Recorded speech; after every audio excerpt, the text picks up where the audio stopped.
TV ఎందుకమ్మా, పడుకోవచ్చు కదా. నిద్ర రావట్లేదు తాత.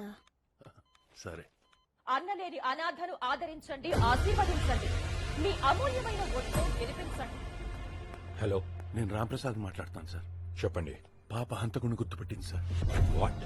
అతను ఎవరో కాదు సార్, సెంట్రల్ మినిస్టర్ సీతారామరాజు గారు తమ్ముడు బాచిరాజు. Is it?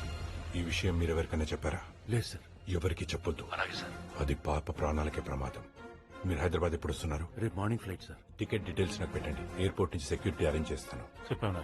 బాచిరాజు, ఆ పాప నిన్ను గుర్తుపట్టింది. రేపు మార్నింగ్ ఫ్లైట్ కి హైదరాబాద్ వస్తుంది. డీటెయిల్స్ పంపిస్తాను. ఏం చేయాలో అర్థమైందిగా? అర్థమైంది అవినాష్. అసలు ఆ పిల్లని ఎలా గుర్తుపట్టింది రా? నా వల్లే. I'm the reason. ప్రొయాక్టివ్ గా ఆలోచించి అన్నలేని తమ్ముడు అని చెప్పి పోస్టర్లు కొట్టించా. మీ ఇద్దరు ఫేస్ పక్క పక్క పెంచా. దెబ్బకు సింపతి వెళ్ళు వెతిపోయింది. చిన్న పిల్లలు కూడా నీ గురించి తెలిసిపోయిందా? అసలు నిన్నెప్పటి అడిగాడు రా దెయ్యం